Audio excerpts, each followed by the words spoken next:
Bem, pessoal, vamos continuar um pouco da história do computador. Dessa vez vamos entrar na era das máquinas eletrônicas, né?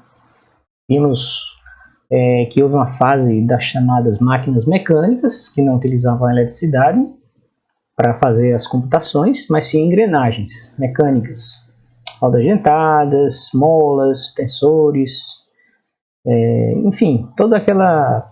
Eu não sou engenheiro mecânico, não sei citar muitos elementos que podem ser usados em máquinas mecânicas, mas todo mundo já aqui conhece uma máquina mecânica, né? Algum brinquedo, alguma coisa, um relógio que você viu do seu avô, do seu pai, enfim.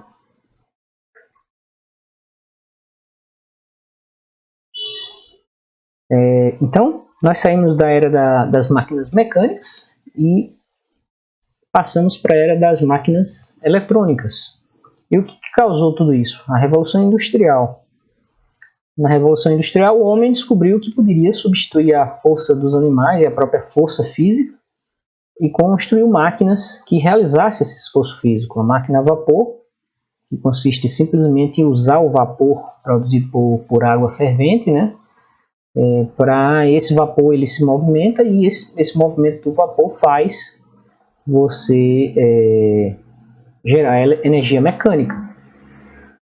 Depois, com o tempo, mostrou-se que também poderia se usar energia elétrica, né? O vapor da mesma água, ela pode girar pás de turbinas, que são bobinas gigantes, e essas bobinas induzem um campo magnético, que induzem uma corrente elétrica, e você tem eletricidade. Na verdade, as hidrelétricas usam a força da gravidade da água para fazer as pás das turbinas girarem. Uma usina nuclear, por exemplo, utiliza o calor emitido pelo material radioativo para ferver a água. Na verdade, é uma grande chaleira uma usina nuclear. Então, as varetas do material nuclear, né, plutônio, urânio, elas são controladas, a temperatura delas é precisamente controlada para aquecer a água e gerar vapor de água. Apesar de toda a sofisticação, não é o elemento radioativo que produz a eletricidade. É o vapor de água produzido pelo aquecimento do material radioativo que faz com que você tenha vapor d'água girando as pás das turbinas que produzirão a eletricidade. Então é uma grande chaleira. Na verdade, a chaleira estava lá o tempo todo em cima do fogão, mostrando para o homem, né, quando a tampa balançava, quando a água começava a ferver, que você poderia gerar eletricidade, poderia gerar força mecânica, energia mecânica, a partir daquela transformação de estado da água. O problema é como você aquecer a água. O que mudou foi somente isso. Então, no começo foi o fogo, depois passou a ser o carvão mineral, e atualmente, o mais moderno que existe é a energia nuclear. Além, obviamente, das usinas hidrelétricas que utilizam nada mais nada menos do que a gravidade, né, da água para girar as pás das turbinas. Então, durante a década de 30, durante a década de 20, a década de 10 e a década de 30 do século passado, nós tivemos as duas grandes guerras mundiais, né? Então, se a Revolução Industrial fez o homem descobrir que ele podia fabricar máquinas para fazer qualquer coisa, na Primeira Guerra Mundial o homem ele se especializou em fabricar máquinas que fossem boas em matar outros homens, né?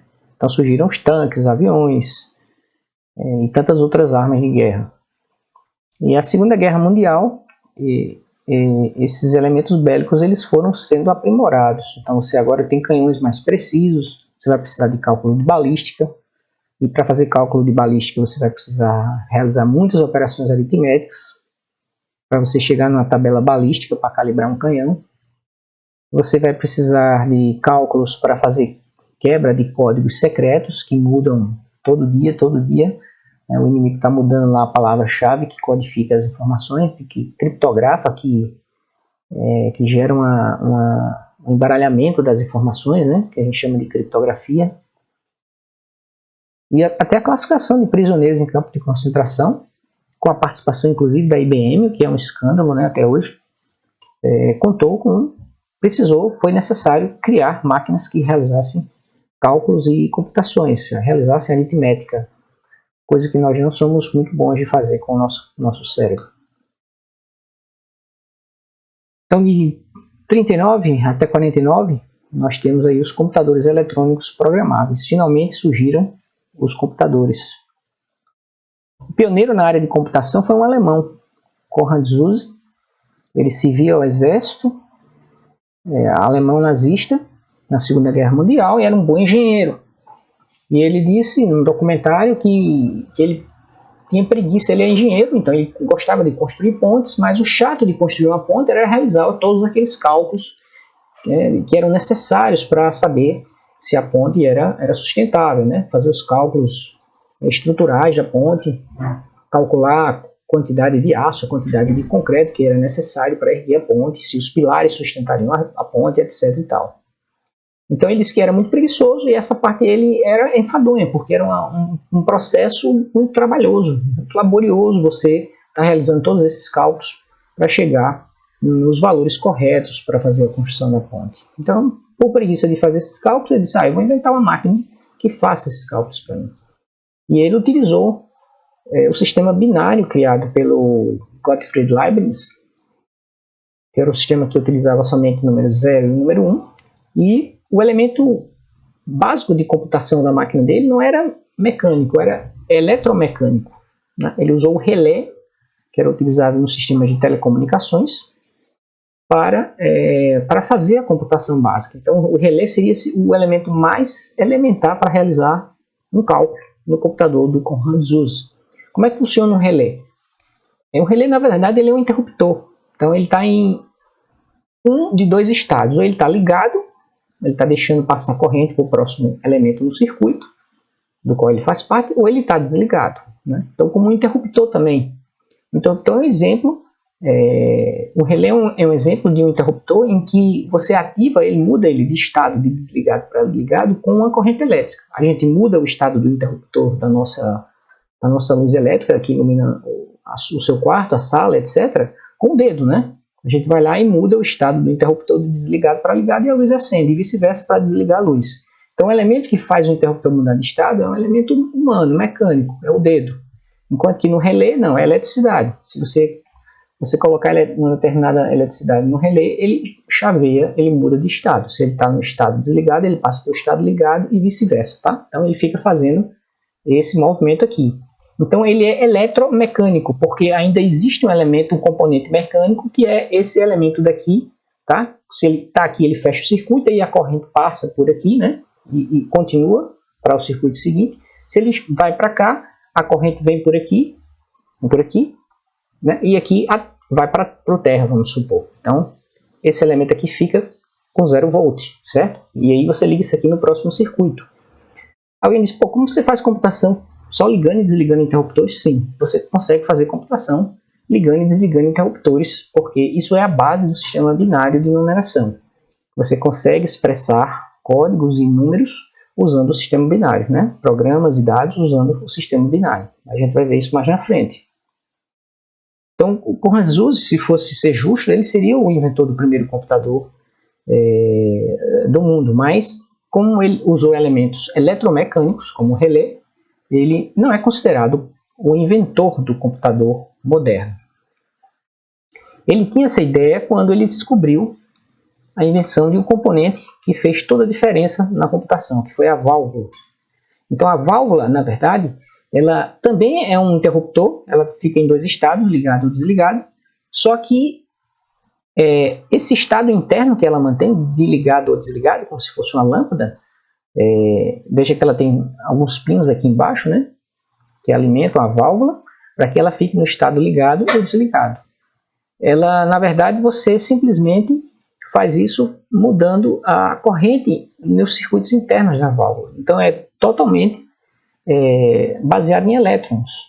E os elétrons, para sair da posição 0 para a posição 1, eles fazem isso na velocidade da luz. Então ele é milhares de vezes mais rápido do que um relé para sair da posição 0 para a posição 1. O relé ele tem esse tempo aqui, ó, em que a alavanca, né, esse elemento intermediário aqui, ele passe de um estado para outro, tá? Então existe um tempo que não é zero, por mais rápido que seja o relé, ele vai demorar um tempinho, né? E diziam que o computador do Conrad Zuse, esse modelo aí, quando ele estava funcionando, ele instalava como se fosse uma gigantesca máquina de pipoca, né? Porque o relé, quando ele bate na parte de cima, então ele faz um estalo. Então imagine milhares deles, centenas deles, milhares deles, mudando de estado de 0 para 1 ou de 1 para 0 simultaneamente. Então a máquina ela pipocava, tá? Ela fazia um barulho. E a válvula era silenciosa, porque na válvula envolve simplesmente mudar a corrente elétrica no circuito, movendo o elétron de um canto para outro. Então o tempo para realizar isso é praticamente zero, tá? Não chega a ser zero, mas é muito próximo de zero e é muito mais rápido do que a válvula. Então não coube a Conrad Zuse o título de criador do primeiro computador moderno, mas sim a dois professores da Universidade da Pensilvânia que criaram o primeiro computador eletrônico, considerado o primeiro computador eletrônico moderno, que é o ENIAC. Aqui vocês estão vendo algumas fotografias do ENIAC. Veja que ele ocupava várias salas, né? Existia uma série de fios aqui. Isso aqui podia ser a CPU, o que hoje é um chip que cabe na unha do nosso dedo. Antigamente eram verdadeiros armários embutidos em paredes, como se fossem guarda-roupas, e formavam a CPU do computador, né? Vocês podem notar aqui que as mulheres desempenhavam um papel fundamental, porque a elas era dado a tarefa de programar as máquinas. Os primeiros programadores efetivamente foram mulheres, mas porque os homens consideravam essa tarefa enfadonha e chata. Então eles deixavam isso para as mulheres, consideravam a programação uma tarefa secundária, inferior à tarefa de construir propriamente as máquinas, né? Então no começo, as mulheres que hoje são bastante raras nos cursos de computação, a programação começou efetivamente com elas. Dizem que foi o videogame que foi criado, né, na sociedade, a ideia de que videogame era um brinquedo masculino, de garotos, de meninos, foi que fez com que as mulheres fossem se afastando cada vez mais da computação, já que há um vínculo muito forte entre o videogame. Quem gosta de videogame, geralmente, né, os primeiros videogames, no início da computação, quem gostava de videogame tinha uma tendência muito grande a ir para a área da computação e tornar-se um programador. Mas como era um brinquedo de menino, mulher geralmente... hoje é uma coisa diferente, mas na época, nos anos 80, quando surgiram os videogames, era brinquedo de menino, né? Então você naturalmente começou a excluir as mulheres dos cursos de computação, e hoje elas são bem raras nos cursos de computação. Há inclusive movimentos mundiais e nacionais para tentar estimular as mulheres a voltarem aos cursos de computação, dos quais elas foram pioneiras, né? Então, o ENIAC, que é o acrônimo para Electronic Numeric Integrator and Computer, eu acho que não é Computer, não, é Calculator. Integrator and Calculator. Está errado aí esse nome, tá? No slide. Electronic Numeric Integrator and Calculator. Ele foi um projeto da Universidade da Pensilvânia em 1943, foi uma encomenda do exército americano, e o objetivo do ENIAC era realizar cálculos para gerar tabelas balísticas. O que é uma tabela balística? Uma tabela balística é um livrinho que para determinado tipo e modelo de canhão, ele diz qual é o grau, qual é o tipo de bala que você vai colocar lá no canhão, se está ventando, etc. Então você vai lá e você vai regular o ângulo e a força da bala que você coloca lá no canhão, se ela vai ter mais pólvora ou menos pólvora, enfim. Não sei como funciona um canhão, mas imagino que seja isso. Ela dá os parâmetros para você dar um tiro mais certeiro, né? Então, se você sabe que o inimigo está a 5 km, a 10 km de onde você está, então você vai usar uma inclinação tal para o canhão, vai usar um tipo de bala tal, e você tem mais precisão para acertar o inimigo, né? Você vai ter uma precisão maior, então você vai gastar menos munição, não vai ficar disparando à toa, né? O inimigo está a 5 km de distância e você jogando bala a 10 km de distância do seu ponto, né? Ou seja, 5 km de onde está o seu inimigo. Então, o que acontecia? O exército americano ele utilizava nos desertos os mesmos modelos de canhões que estavam na frente de batalha. E as mulheres faziam esses disparos. Então, para cada canhão, elas simulavam situações em ângulos diferentes, com balas diferentes, disparavam o canhão e depois iam ver onde é que a bala atingiu o solo. Mediam, né, quilometragem. A bala caiu a 10 km de onde nós disparamos o canhão. Então, com aquele ângulo, com aquela bala, eles disparavam várias vezes, faziam uma média, e aí anotavam aquilo ali. Depois isso ia ser consumado, compilado numa tabela que era levado para frente de batalha. Então isso levava meses e precisava de muito e muito mais gente. E à medida que a indústria bélica ia gerando novos modelos de canhões mais sofisticados e tal, mais testes eram necessários. As mulheres faziam isso porque os homens estavam na frente de batalha. E você tinha que ter mais computadores, né? Pessoas eram computadores nessa época, né? Computando os cálculos para gerar uma tabela balística. No documentário A Máquina que Mudou o Mundo, tem um depoimento de uma dessas mulheres que foi uma das computadoras, né, da época e que gerou uma tabela balística. Ela fez o cálculo exatamente quanto é que gastava-se de tempo humano, braçal, fazendo cálculos para construir uma tabela. Então a tabela ela tinha lá não sei quantas páginas, para não sei quantos mil tipos de tiros diferentes, e você levava semanas, meses. Então era um problema sério do exército americano. Então eles procuraram a Universidade da Pensilvânia e falaram com o Eckert e o Mauchly, ambos já falecidos, e solicitaram que eles resolvessem alguma forma de fazer isso. Eles viram que utilizando válvulas eles conseguiriam projetar uma máquina que realizasse esses cálculos para gerar essas tabelas balísticas com menos tempo, né? O ENIAC custou em valores de hoje, esses valores de hoje talvez seja até mais do que 6 milhões de dólares, e ele não possuía programa armazenado. O que é que significa isso? O ENIAC ele vinha com a CPU que você tinha que religar os circuitos dela para colocar um programa dentro do computador. Você basicamente refazia a CPU e aí você rodava aquele programa, o programa lia os dados em cartões perfurados, os dados estavam nos cartões perfurados, né, que eram lidos pelas leitoras de cartão perfurados, jogados em tambores magnéticos, que eram o equivalente a um HD de hoje, e aí a CPU lia esses dados do HD e gerava um relatório impresso, ou de volta no próprio HD, né, da época, com os resultados. Esses resultados eram então impressos e aí você formava a tabela balística.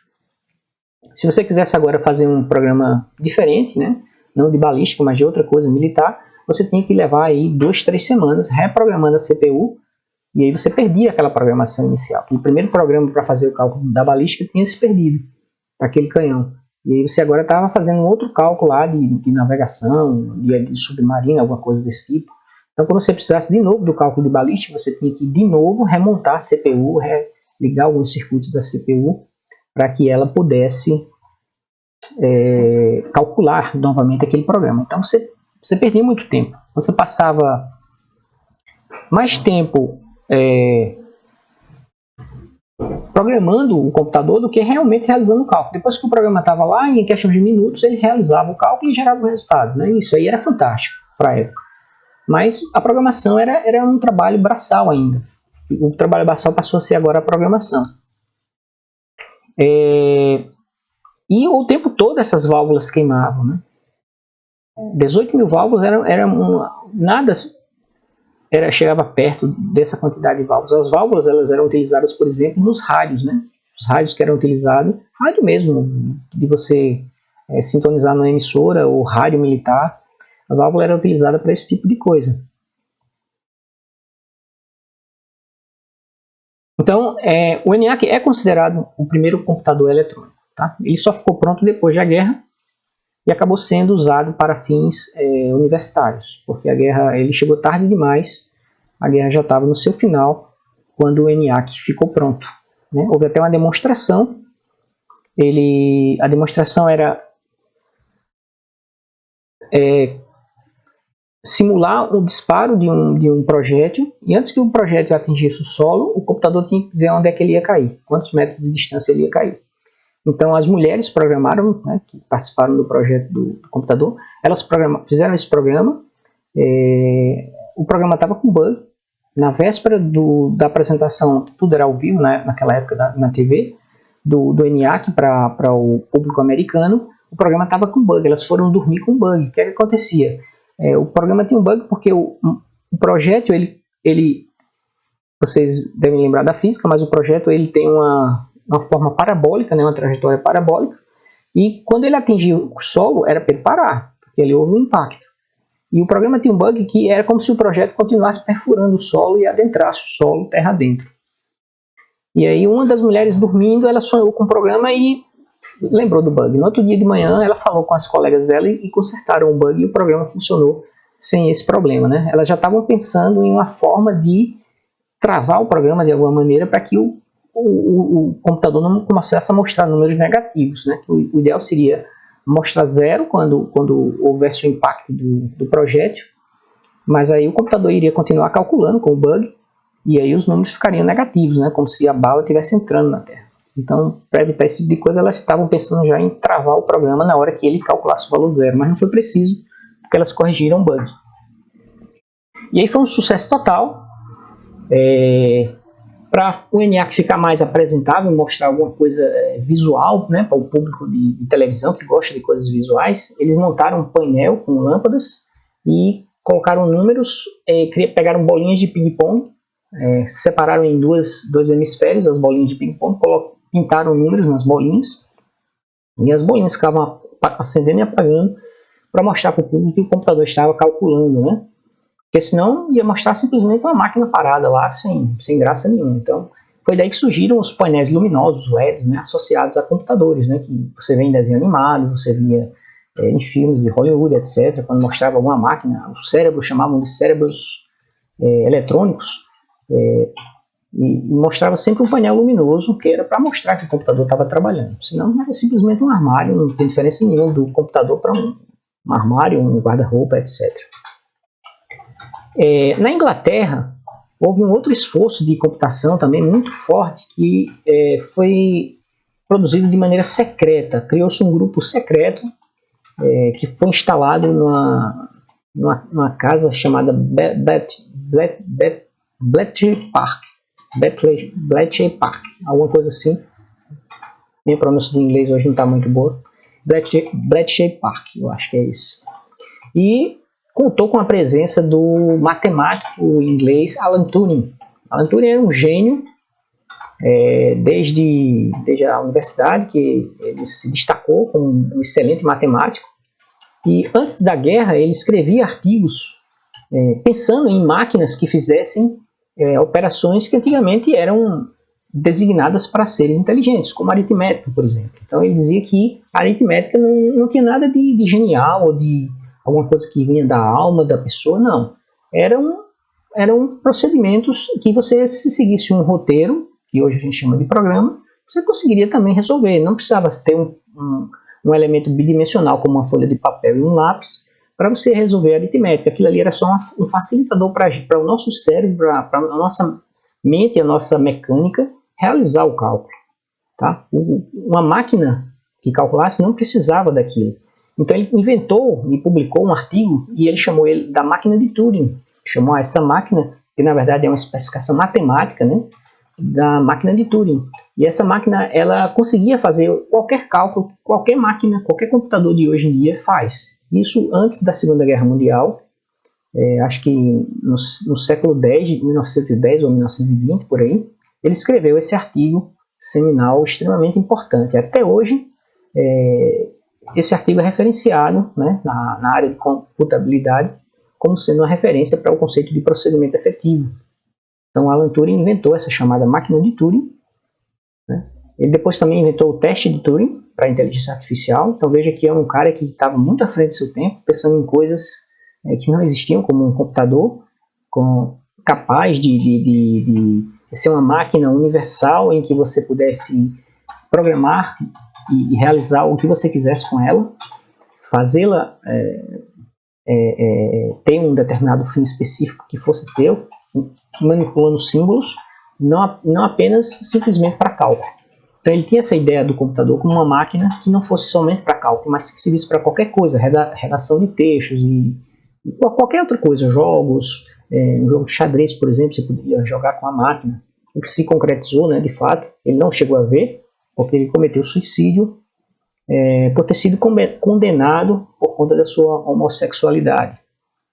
Então, Alan Turing ele teve uma escolha: você vai para a cadeia, ele perdeu o emprego na universidade, e ele teve que fazer uma escolha: ou ele recebia castração química ou ia preso. Então, ele optou pela castração química, e isso fez ficar deprimido, e ele acabou se suicidando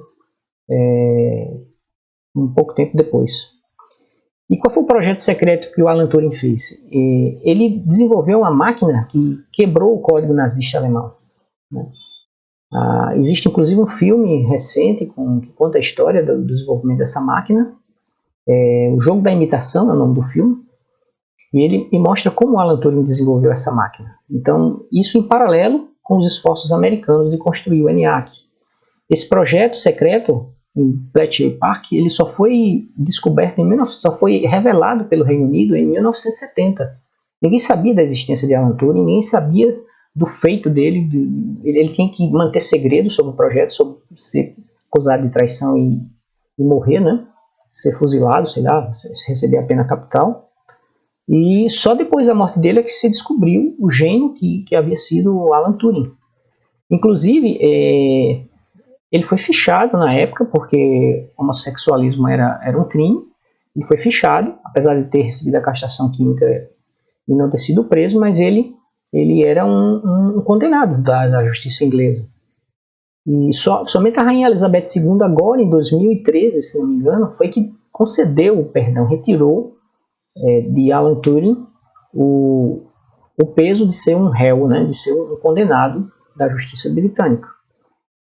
Hoje o maior prêmio da computação do mundo recebe o nome de Alan Turing, prêmio Alan Turing. Então, o pessoal que desenvolveu o sistema operacional Unix, a linguagem de programação C, né, receberam esse prêmio Alan Turing. São pessoas que fizeram grandes feitos na área de computação, certo? Então aí vocês estão vendo um computador chamado Bomb, que foi um computador que quebrou a máquina de códigos secretas nazista, né? Não tem uma foto da Enigma, que era chamada máquina alemã. Ela cifrava as mensagens, né? O texto em alemão passava pela máquina, você digitava o texto como se fosse uma máquina de datilografia, e do outro lado saía uma fita com a mensagem cifrada. Essa mensagem cifrada era então enviada para o seu destinatário. Se alguma tropa aliada, por exemplo, interceptasse essa mensagem, não sabia exatamente nada do que tinha ali, porque em vez de estar escrito em alemão, havia um monte de símbolos, letras, caractere de porcentagem, ponto e vírgula misturado ali, e você não entendia nada da mensagem. Para piorar ainda, os códigos, as chaves, né, a que a gente chama de raiz, né, a cimento, melhor dizendo, que faz a cifragem, que é a palavra-chave que faz a cifragem. A cifragem é feita com a palavra-chave, né? Você tem o texto de origem, essa palavra secreta é o código que embaralha a mensagem original. Então, essa palavra secreta ela era trocada todos os dias para garantir que ninguém conseguisse ter tempo de quebrar o código. Então não existia, mesmo que você colocasse um monte de computadores humanos trabalhando com técnicas de decifrar código, já existiam na época, né? Uma ramo específico da matemática, você não teria tempo. Quando eles quebrassem o código, já tinha se passado 24 horas e aquele código já não adiantava de nada, porque as máquinas já estavam gerando mensagens cifradas com outra palavra-chave, né? E aí o Turing concebeu a máquina para quebrar o código. Ele contou também com a experiência dele de decifrador de códigos, né? As mensagens nazistas elas terminavam sempre com Heil Hitler. Então, isso aí era uma pista muito grande. Você sabia que a mensagem terminava com Heil Hitler, então você sabia quais eram as últimas 4. O que significavam aqueles últimos caracteres que estavam cifrados lá. Você sabia que aquelas últimas letras ali significavam, aqueles últimos caracteres significavam Heil Hitler. Então, tudo isso facilitou também o trabalho da equipe de Alan Turing, chefiada por Alan Turing, para quebrar o código nazista. Assistam o Jogo da Imitação e vocês vão ver lá a história contada com mais detalhes. E aí começou a surgir a poderosa indústria de computação mundial, né? Veja, a partir da invenção de uma máquina, você cria uma indústria completamente nova, extremamente lucrativa e que produziu outras indústrias também extremamente lucrativas, como a indústria de desenvolvimento de software, de celulares, de telefones móveis. Tudo isso surgiu da computação, né? Então você tem algumas fotos aqui do primeiro computador que foi comercializado do mundo, o Univac, né? Aqueles dois primeiros inventores do... Não tem foto aqui do Eckert e do Mauchly. Mas eles tentaram patentear o computador, mas os Estados Unidos não deixaram, certo? Porque consideraram que a máquina era importante demais para receber a patente por uma só pessoa. Se eles recebessem a patente, eles teriam ficado trilhardários, né? Então a patente foi negada e aí todo mundo poderia produzir a máquina e chamá-la de computador, né? Não era algo que pudesse ficar simplesmente com dois ex-professores. Eles pediram demissão da universidade e criaram a sua própria empresa para vender computadores. Para vocês terem uma ideia, eles tinham um cálculo de que no mundo todo haveria uma necessidade por 6 computadores, em todo o mundo. Mas cada computador custando alguns milhões de dólares, se eles fabricassem 6, eles ficariam milionários. Eles estavam completamente errados, enganados na previsão deles, né? De que o mundo só precisaria de 6 computadores. Aqui na foto inferior, vocês estão vendo algumas das pessoas que trabalharam no projeto dos primeiros computadores. Isso aqui, pessoal, é o que seria o equivalente a um HD hoje em dia. É um tambor magnético, que era onde os dados ficavam. Tá? Os dados eles eram magnetizados na superfície desse tambor cilíndrico, e ele ficava girando, né? Aqui esses armários todos são as CPUs, as unidades de disco, né? Aqui vocês têm unidades de fita, ó. Aqui o Univac já era mais sofisticado, então você podia rodar um programa, aquele programa geraria dados aqui no tambor magnético. Se os dados fossem corretos, você podia guardar tanto o programa quanto os dados numa unidade de fita. E aí você poderia tê-los guardados lá, né? Armazenado, e aí o tambor magnético ficava livre para rodar o programa da vez, os programas da vez, certo? Porque esse tambor magnético ele tinha uma certa quantidade, uma limitação de kilobytes, alguns kilobytes apenas. E aí, toda vez que você gerava um programa, você ia gravando ele também em fita, porque você montava uma fitoteca de programas e dados. Caso você quisesse rodar novamente aquele programa, você não precisava mais digitar o programa em cartões perfurados, como esse aqui, cartões de papel, certo? Cada cartão desse equivalia a uma linha de programa.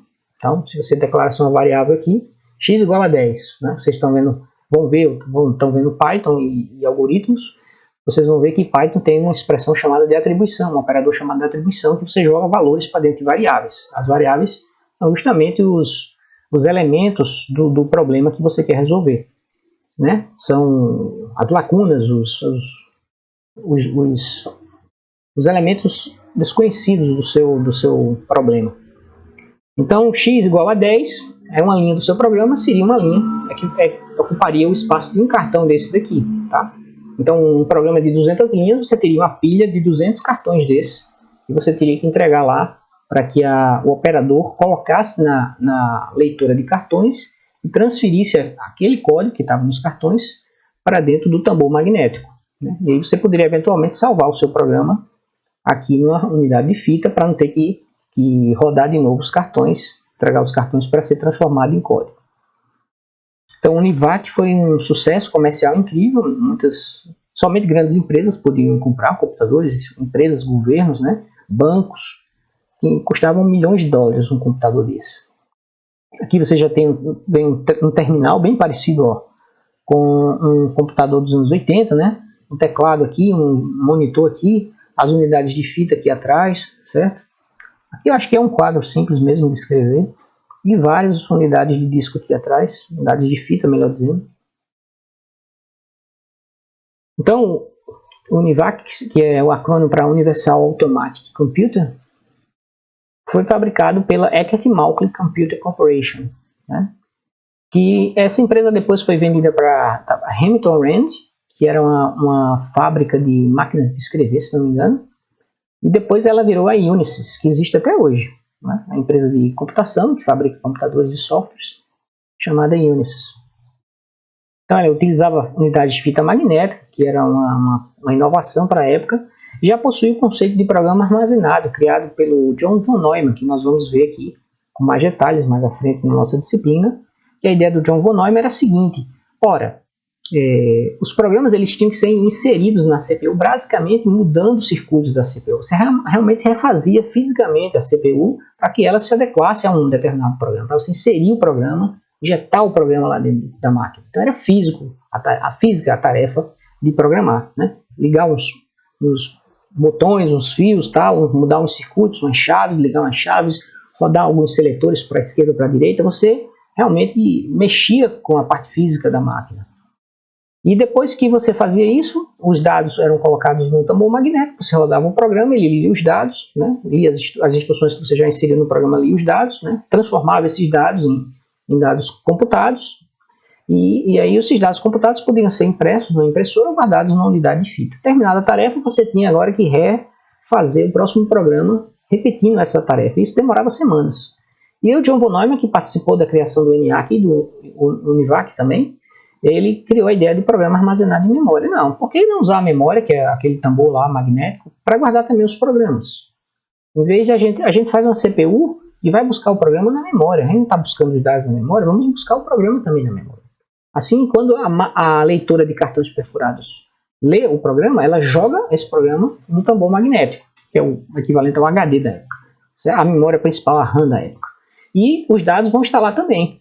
Então, se a gente quiser trocar o programa, a gente só precisa trocar lá no tambor. E a CPU a gente não mexe mais. A gente não vai alterar nenhum circuito da CPU. Vamos fazer a CPU de um jeito que ela execute um ciclo constante de busca, decodificação da instrução e execução de uma instrução de máquina. Isso é conhecido como ciclo de von Neumann. Tá? A gente vai ver mais detalhes sobre isso. E é exatamente como todos os computadores operam até hoje. Isso não mudou. A arquitetura desenhada por John von Neumann para o computador, ela é usada até hoje, né? Inclusive é chamada de gargalo de von Neumann também, porque ninguém inventou outra forma de fazer o computador funcionar. E existem outras formas de fazer computação, né? O nosso cérebro faz computação paralela, por exemplo. A máquina de von Neumann, né? A máquina que a gente usa no nosso computador, qualquer computador que a gente use hoje, celular, etc., é chamada de uma máquina de von Neumann, porque segue a arquitetura de von Neumann. Ela trabalha de forma sequencial, ela só executa uma instrução por vez. Por mais rápido que seja, por mais programas que você tenha aberto desculpe, no seu PC agora, simultaneamente, um navegador, um tocador de MP3, uma calculadora, né? O seu editor de programas, o seu editor de texto preferido, Word, você está lendo um texto em PDF, você tem vários programas abertos aí no seu computador, fora os programas que o próprio sistema operacional usa, mesmo tendo centenas de programas agora, exatamente nesse momento aqui na minha CPU, a CPU só executa uma instrução por vez. Tá? Então, como é que ela faz a mágica de parecer que está trabalhando em paralelo? Né? Isso é assunto mais para frente, mas isso é uma coisa chamada tempo compartilhado. A CPU a ela é dada um pouquinho de tempo para executar cada um dos programas e ela faz um rodízio aí entre esses programas. Como ela trabalha em nanosegundos, né? Uma unidade de tempo que a gente não percebe, nós somos seres da unidade segundo, a gente não percebe nanosegundos, né? Partículas subatômicas são seres da unidade nanosegundos, né? A gente não sabe o que acontece nessa pequena dimensão, nesse mundo do muito rápido, né? É outro mundo. É física quântica, as leis da física, inclusive, não se aplicam a ela. E o fato é que o computador trabalha muito rápido e aí dá a impressão de que ele trabalha em paralelo. Mas existem outros modelos computacionais, como o nosso cérebro, que não é centralizado, né? Cada neurônio executa uma tarefa bem simples, passa a informação para outro neurônio, e a gente tem essa máquina fantástica que é o cérebro humano, também trabalhando com eletricidade, né? O corpo do neurônio ele dispara correntes elétricas que excitam as conexões que esse neurônio tem com outros neurônios, com bilhões de outros neurônios, milhões talvez, e é assim que funciona o cérebro. Então a gente ainda não tem uma clareza de como o cérebro funciona, né? Temos alguns insights aqui e ali sobre como uma coisa particular do cérebro funciona, como a memória, né? Como a memória olfativa funciona, como a memória de curto prazo funciona, mas como o cérebro funciona para organizar as ideias, para guardar informação nova, isso aí é ainda um mistério, né? Porque é uma unidade completamente descentralizada. Não existe um gerente dizendo você agora faz isso, você agora faz aquilo, como é o caso da máquina de von Neumann. Tá? Uma coisa fantástica que o UNIVAC fez, ele foi apresentado ao público também num programa ao vivo, e a tarefa dele seria decidir, com as primeiras urnas abertas na eleição de 52 americana, para a presidência dos Estados Unidos, quem ganharia a eleição. E aí, com as pesquisas de boca de urna alimentando o computador, ele indicou um candidato que era justamente o candidato que estas pesquisas de boca de urna diziam que ia perder. O computador dizia que ele ia ganhar, né? E isso com 1% dos votos apurados, o computador já dizia que as pesquisas de boca de urna estavam erradas, que quem ia ganhar era o outro candidato. O final dessa história é que a máquina, as pessoas não apresentaram no programa ao vivo o relatório final que a máquina emitiu, né? Eles botaram os dados lá, a máquina computou e disse, ó, vai ser fulano. Mas eles não disseram no programa, tá? Porque acharam que o computador estava com defeito, tava... Não pode. Todas as pesquisas de boca de urna apontam que fulano e tal vai ganhar e o computador está dizendo que é o outro. Não pode ser. 1% dos votos apurados.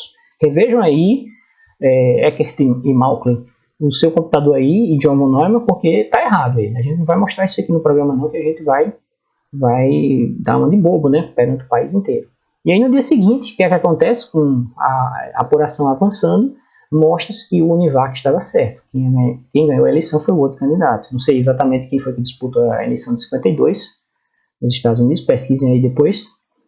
E aí o computador estava certo. No outro dia, a rede americana, não sei se foi a CBS, ela teve que pedir desculpas, dizendo que ela optou por não mostrar o relatório gerado pelo computador, porque achou que o computador estava incorreto, já que as pesquisas de boca de urna, feitas de forma estatística, manual, como vocês conhecem, né, elas indicavam que era X que ia ganhar e não Y, como o computador havia dito. E aí o Univac virou pop na cultura americana, né? Todo o desenho animado, qualquer coisa que remetesse a alguma máquina inteligente, que emitisse alguma coisa de forma não conhecida, né? Que a gente não entende, né? Quem não sabe como o computador funciona internamente, o hardware dele, é um mistério saber como o computador funciona. Certo? A gente sabe usar o computador, muita gente sabe usar o computador porque facilitou-se demais a interface do computador com o homem, mas poucas pessoas, e vocês vão ser um dos poucos privilegiados, sabem efetivamente como essa máquina funciona.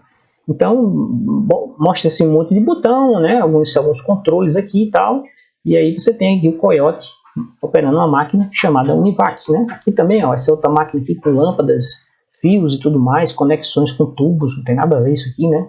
Vários tubos aqui, ó, fios saindo por aqui, né? Seletores aqui, ó. E também eles colocaram o nome Univac, aqui também tem um patolino aí, aquele porquinho lá enrolado, né? Troca letras, né? Não lembro agora do nome dele, não.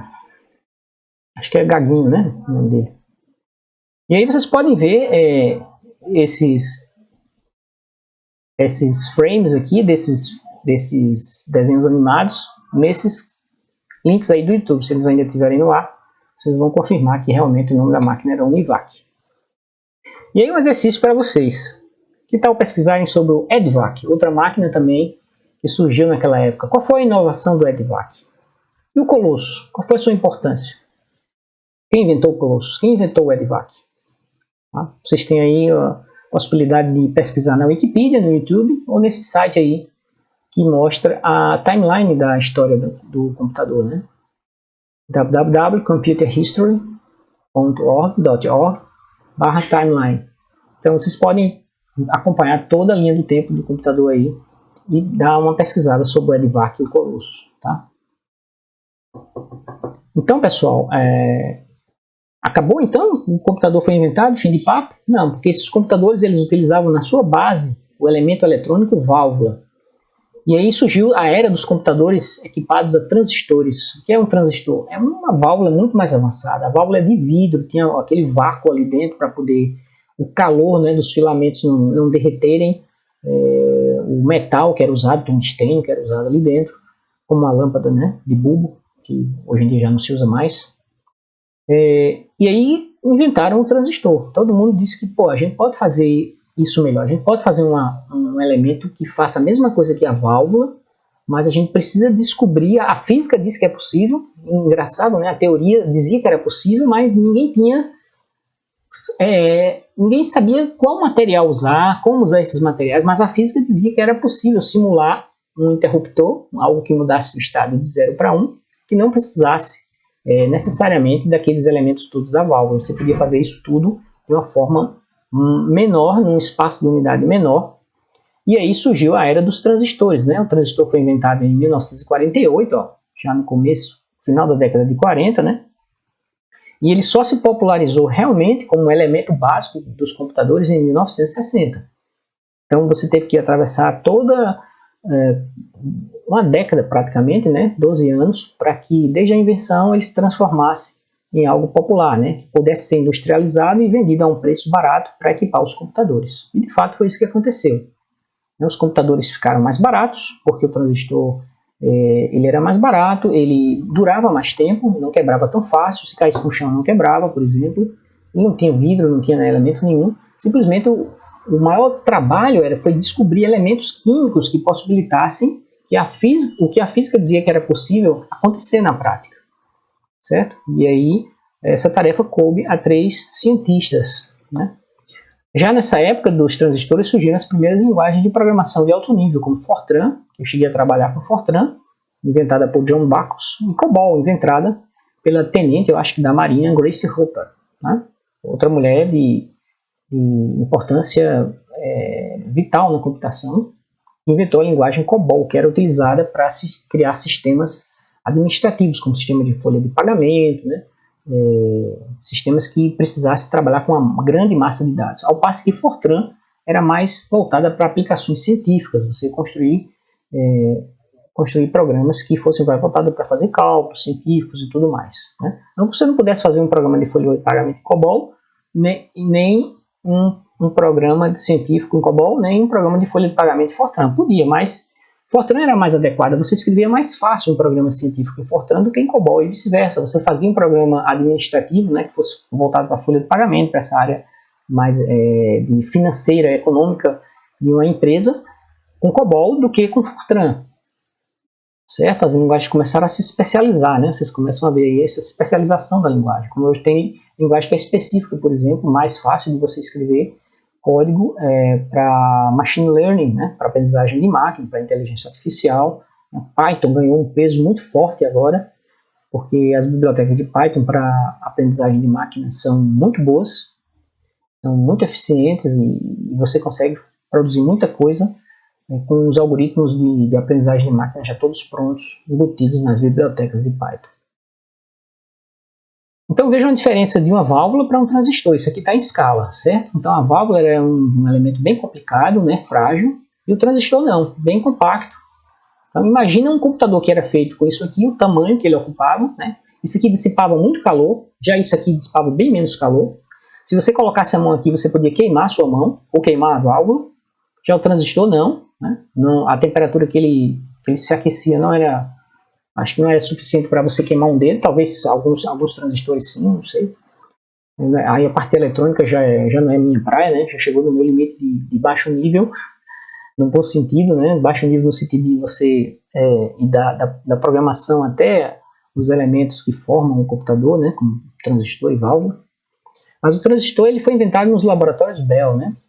Os laboratórios Bell eles eram mantidos pela empresa de telecomunicações AT&T dos Estados Unidos e foi um laboratório que deu muitas coisas para a área da computação, né? Foi dos laboratórios Bell também que surgiu o sistema operacional Unix e depois viria a ser fonte de inspiração para um sistema operacional para PCs chamado Linux, que hoje domina não só máquinas de usuários finais, como também os grandes servidores de cloud computing, os grandes servidores roteadores da internet, todos eles são baseados em sistemas operacionais Unix, né? As máquinas servidoras que aguentam a computação pesada, né, das empresas e nos bancos, etc., rodam todos Unix, né? O Windows é basicamente um sistema operacional para as pessoas usarem computador, para computação pessoal, né? A computação empresarial, a computação de background quer dizer a computação que fica por trás do que a gente está vendo, né? Quando a gente está usando um webmail, por exemplo, como o Gmail, você tem aquela interface, mas por trás tem um programa que faz todas aquelas operações que a gente realiza através da interface gráfica do Gmail, né? Então essa computação toda é feita em servidores que rodam Linux. Eles ganharam o prêmio Nobel de 56, o Brattain e o Shockley. certo? E eles descobriram como fazer o transistor manipulando ligas metálicas de silício e um metal encontrado na Alemanha chamado germânio. Então a mistura correta de silício com germânio fazia camadas, né? E essas camadas simulavam um interruptor, certo? Sem precisar necessariamente ser uma lâmpada como a válvula, né? Que tem um estado ligado e desligado. Né? As válvulas elas acendiam, né? Eu fui do tempo em que as televisões usavam válvula. Então eram enormes, pesavam muito, você colocava a mão atrás, era bem quente. Inclusive a gente usava o truque de chegava tarde, não colocava roupa para lavar, né, do colégio, aí lavava de noite, e aí como é que ia secar? Botava atrás da televisão e ficava seca rapidamente. E você, quando ligava a televisão, ela demorava um pouquinho, aí acendia uma bolinha no meio, essa bolinha aumentando, até que a imagem ia se formando lentamente, até que ela preenchia todo o retângulo da tela, e aí você via aquela imagem, que não era uma imagem tão nítida, claro, com a resolução que a gente tem hoje nas TVs de 4K, né, de Ultra HD. Certo? Então aqui você tem aí os caras, as figuras, né? John Barden, William Shockley e Walter Brattain. Por essa foto dá a impressão de que o Shockley foi o cara que descobriu realmente o negócio. Né? Ele está ali numa pose de quem olha só o que eu descobri, é uma pose muito mais dinâmica na foto do que o Barden e o Brattain. Eles estão parecendo meros observadores, mas foram eles que inventaram efetivamente o transistor. Né? O Shockley era basicamente o administrador do projeto, ele administrava os fundos, etc., contratação das pessoas, então ele está envolvido muito mais com a parte administrativa, e aqui e acolá ele ficava acompanhando as pesquisas de Brattain e Barden, mas quem colocou a mão na massa mesmo foram eles dois. Inclusive esse osciloscópio que ele está operando aqui, o Shockley está operando, pertencia a Brattain. Olha a cara de alegria dele, ó. Olha a cara, depois da gente examinar a foto é que a gente vê, né? E obviamente eu só soube disso lendo um livro chamado A Era, Os Inovadores, a história da era digital. Depois desses livros vocês devem ler, deve ser uma leitura obrigatória, obviamente obrigatória não no sentido de que eu vou cobrar em avaliação, mas essas histórias todas eu soube lendo esse livro. Que quando bateram a foto perguntaram para eles depois, né, para Barden, por que você estava olhando para Brattain daquele jeito? E ele sabia que Brattain estava com ódio pelo fato de Shockley ter assumido a posição central na foto para parecer bem, e estava usando o osciloscópio de Brattain, né? Então Brattain está olhando para ele como ele diz: o que você está fazendo aí com o meu osciloscópio? Sai daí, seu safado. Certo? Só que o Shockley, ele, ao contrário desses dois, que eram pessoas bem humildes e tranquilas, né? Esse Shockley era bastante vaidoso. Ele não queria ficar sem o Nobel. Ele sabia que a invenção do transistor daria o Nobel de Física. Então foi o que ele fez. Ele pegou a invenção de Brattain e Barden e aperfeiçoou. Tornou-a industrializável. Porque o transistor que Brattain e Barden fizeram era essa coisa feia aí, ó. Esse monte de fio aí. Isso é um transistor. Claro que bem diferente desses transistores industrializados que a gente está vendo nessa foto aí. Né? Bem pequenininho. Isso aí já é o aperfeiçoamento do negócio, a industrialização, né? Quando você pega uma invenção e consegue reproduzir ela em quantidades industrial, em escala industrial. Então, para chegar daqui nisso aqui, demora. Por isso que o transistor foi inventado em 48 e popularizou-se em 60. Porque demorou para criarem fábricas, para diminuírem o tamanho do transistor, né? Para repetirem o que essa máquina daqui faz, só que com menos metal, né? Com menos solda, com tamanho adequado e tudo mais. Então esse foi o primeiro transistor inventado, e quem inventou mesmo foi Barden e Brattain. Então quando ele soube que ficaria de fora do Nobel, ele ficou trabalhando um mês para aprimorar a invenção de Barden e Brattain, que obviamente mostrava que o transistor era possível de ser feito fisicamente, mas isso aqui estava muito longe de um transistor prático, né, para a indústria.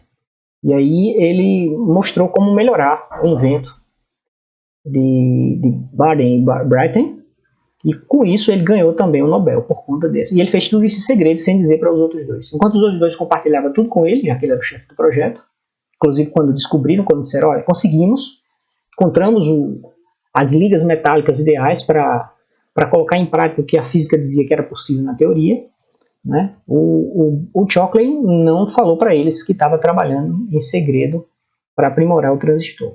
E aí foi concedido o Nobel para os três, né?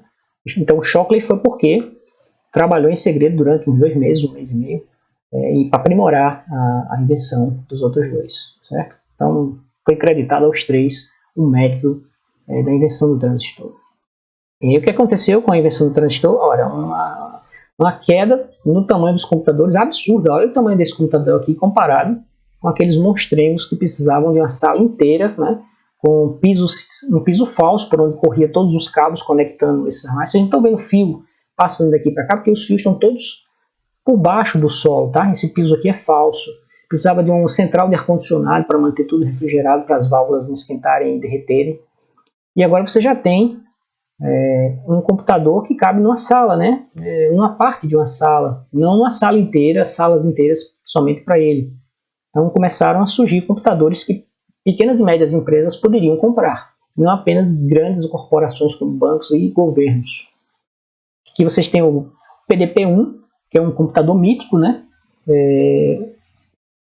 O PDP-1 gerou depois o PDP-7 e depois o PDP-11. Foi com o PDP-11 que foi inventado o sistema operacional Unix, que depois seria transformado para PC, né? O Unix era para rodar em computadores de grande porte, que passaram a receber o nome de mainframes. Esses computadores aqui recebem o nome de mainframes, em oposição ao computador pessoal, que recebe o nome de PC, né? Personal Computer. E aí nessa época começaram com o transistor. Você tinha mainframes, você tinha também uma série de outros computadores. Vocês tinham os chamados mini computadores, que eram um computador que ficavam intermediário entre um PC e um mainframe, tá? Eles tinham algumas características de mainframe e de PC simultaneamente. Então eles eram mais poderosos que um computador pessoal, mas eles não eram tão poderosos quanto o mainframe. Não tinham a capacidade de disco, de fita, de fazer conexão com terminais remotos que os mainframes possuíam, tá? Observem esse monitor redondo aqui, ó. Isso é do fato de que muita gente que era da empresa de aeroespacial ficou desempregada, principalmente o pessoal que trabalhou no projeto do radar, da invenção do radar. O radar foi uma invenção britânica e que foi uma invenção que impediu que a Inglaterra ganhasse a chamada Batalha da Inglaterra, quando a Luftwaffe bombardeou de forma inclemente Londres, né? E aí Churchill assumiu e disse que os ingleses deveriam resistir e tudo mais. E o pessoal, depois que acabou a guerra, o pessoal que inventou o radar ficou desempregado. Aí a indústria de computadores contratou eles. Como eles só sabiam fazer display redondo, por conta do radar, os primeiros monitores de alguns computadores tinham essa forma redonda, né? Que obviamente não se mostrou muito adequada, tá? Aqui você já vê um monitor retangular aqui, ó, nesse computador, o MIT TX0.